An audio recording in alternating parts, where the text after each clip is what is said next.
아멘. 오늘 이 말씀을 가지고 온전하게 된 제자가 되라 라는 제목으로 하나님 말씀 전가하도록 하겠습니다. 우리는 예수님의 제자입니다. 그래서 예수님 선생님 대신 예수님을 따라가야 됩니다. 제자의 목표는 선생님과 같이 되는 것이죠. 그런데 간혹 우리 인간 세계에서 보면 제자가 스승을 능가하는 경우도 볼 수 있습니다.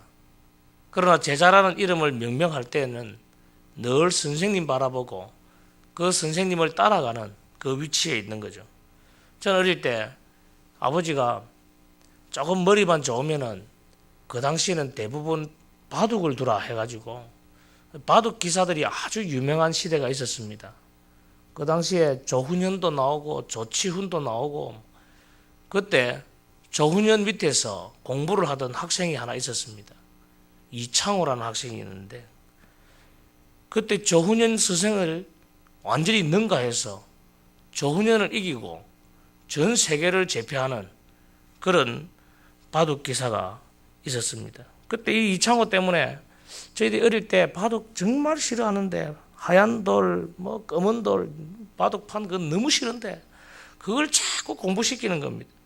정말 재미없었는데, 그때 나는 아무리 해도 이길 수 없을 것 같은데, 그 젊은 나이에 나이 어르신 그 조훈현 스승을 이기는 모습을 보면서 간혹 제자가 스승을 추월하기도 하는구나.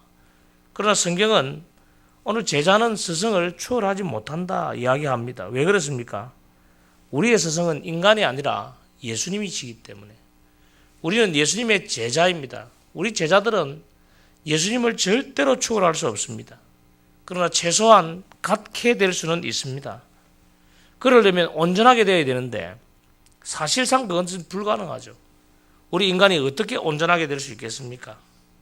하지만 예수님이 가르쳐주지 않은 한 단어가 있습니다. 그게 불가능이죠. 주님 앞에는 불가능은 없습니다. 우리는 예수님 때문에 모든 것이 다 가능한 겁니다. 그럼 어떻게 하면 온전하게 될 수 있는가? 성경은 참 친절하게도 우리에게 그 방법을 다 가르쳐 줍니다. 첫 번째 방법은 예수님을 보지 못하게 하는 눈 속의 들보를 빼라 라고 이야기합니다. 41절 보십시오. 어찌하여 형제의 눈 속에 있는 티는 보고 내 눈 속에 있는 들보는 깨닫지 못하느냐. 눈 속의 들보는 우리가 흔히 생각하듯이 느끼는 것이 아닙니다. 깨달아야 된다라고 말합니다. 여러분, 우리의 눈 안에 티가 들어가면 눈을 자꾸 깜빡이게 되고 뭔가 이물질이 있는 것 같다고 느껴지지 않습니까? 그런데 오늘 성경은 눈 속에 있는 들보는 느끼는 것이 아니라 깨닫는 것이다 라고 말합니다. 예수님을 보지 못하게 하고 내 눈을 맹인되게 하는 그 들보를 깨달아야 됩니다. 오늘날 어떤 것이 예수님을 보지 못하게 하는 들보입니까? 우리의 가치관. 여러분, 예수님을 믿는다면 나의 가치관이 바뀌어야 됩니다. 무엇에 가치를 둘 것인가? 내가 무엇에 우선을 둘 것인가? 이런 모든 가치관이 달라지지 않으면 진정으로 예수님을 바라볼 수가 없습니다. 우상 숭배. 여러분, 우상을 숭배하고 복을 기원하고 비는 이런 모습으로는 예수님을 제대로 볼 수가 없어요. 그냥 예수님이 내 경제적인 문제를 해결해 주는 분으로, 예수님이 내가 닥친 어려움을 해결해 주는 분으로, 내 육체의 질병만 고쳐주는 분으로 보게 되면은 진짜 예수님을 제대로 보지를 못한다는 겁니다. 그 들보를 빼라. 욕심이 가득하면 그 욕심을 가지고는 예수님을 진정으로 볼 수 없다는 겁니다. 그냥 예수 믿는 것, 교회 다니는 것이 내 성공의 하나의 방편으로 보고, 그렇게 해서 내 자신의 인기를 유지하는 비결로 보고 사회생활하는 방법으로 본다면은 절대로 예수님을 제대로 볼 수 없다는 겁니다.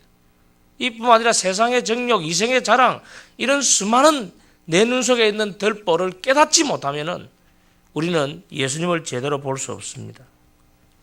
오늘 말씀은 우리에게 그런 들보를 다 빼라.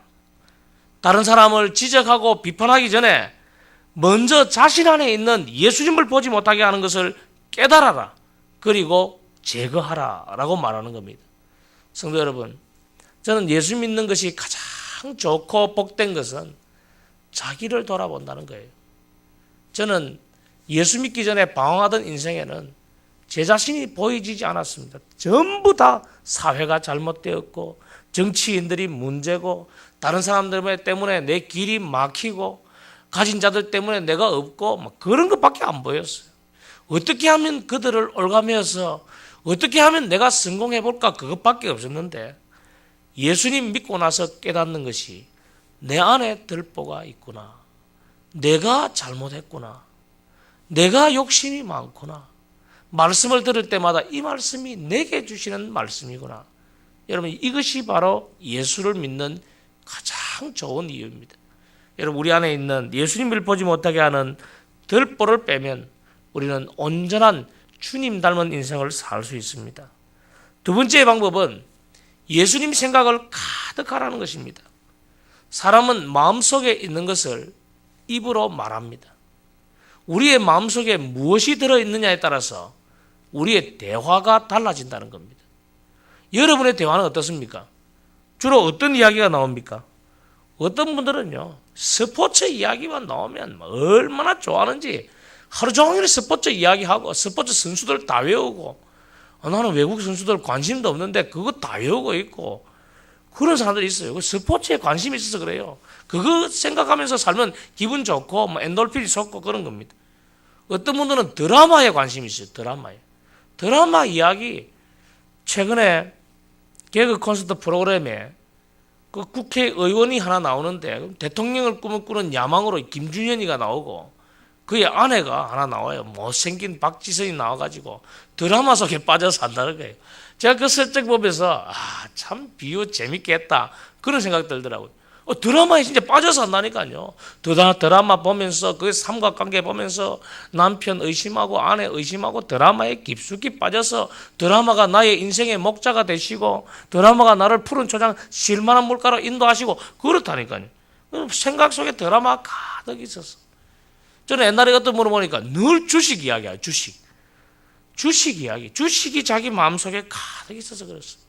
어떤 분들은 자녀 이야기. 저도 일전에 동기 목사님들을 만나러 서울에 갔다가 대화를 나누는데 옆 테이블에서 3시간 동안 자녀들 학원 이야기하고 있더라고요. 그때 제가 깜짝 놀랐어요. 나는 아이 학원 이야기 관심도 없고 이야기도 안 하는데 3시간 동안 하는 이야기 보니까 치열하게 사는구나. 아이들 정말 공부 많이 시키는구나. 갑자기 생각해보면 나는 내 아이를 제대로 공부시키냐 큰일 난 거 아닌가 그런 생각이 들 정도로 대화하다가 옆에서 귀 기울여 보니까 전부 다 학원 이야기, 자녀에 대한 관심 때문에 그렇습니다. 그런데 오늘 제자들을 보십시오.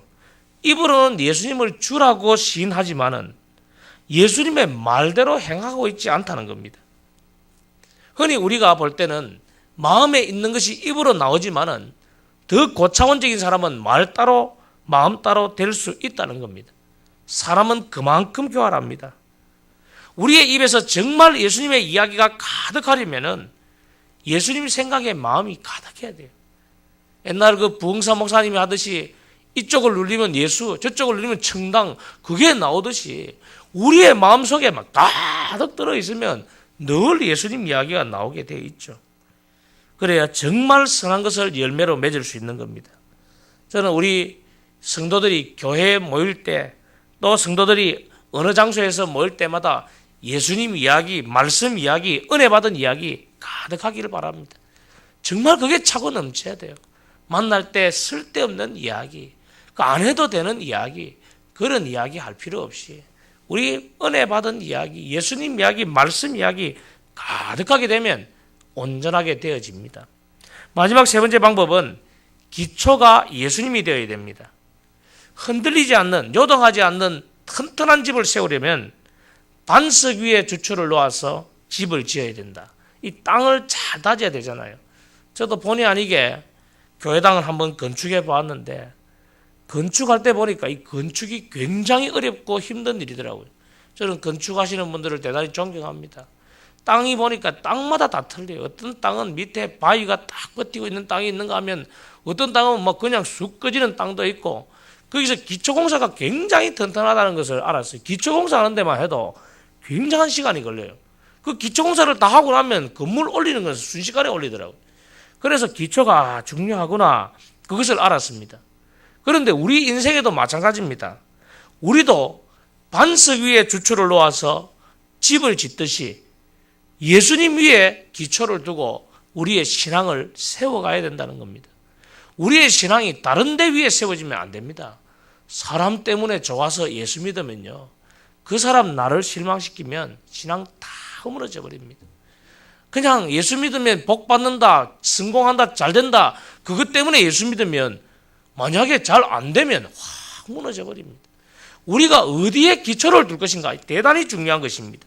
기초가 튼튼해야 됩니다. 그 기초는 다름 아닌 예수님이 되어야 됩니다. 반석이신 예수님, 그 위에 기초를 딱 두고 신앙의 집을 세울 때에 우리는 튼튼한 신앙을 유지할 수 있는 겁니다. 오늘 이 말씀을 가지고 우리 한번 기도하기를 원합니다. 하나님, 내가 예수님 닮아서 온전하게 된 제자가 되기를 원합니다. 내 눈 속에 예수님 보지 못하게 하는 들보가 있다면 이 시간 제거해 주시옵소서. 아니, 먼저 내가 깨닫게 하여 주옵소서. 그리고 내가 예수님 생각으로 가득하게 하시고 내 신앙은 다른 데 기초를 두지 아니하고 오직 예수님에게 기초를 두고 든든하게 세워지게 해달라고 간절히 기도하고 그렇게 살아가시는 저와 여러분 되시기를 주의 이름으로 축원합니다.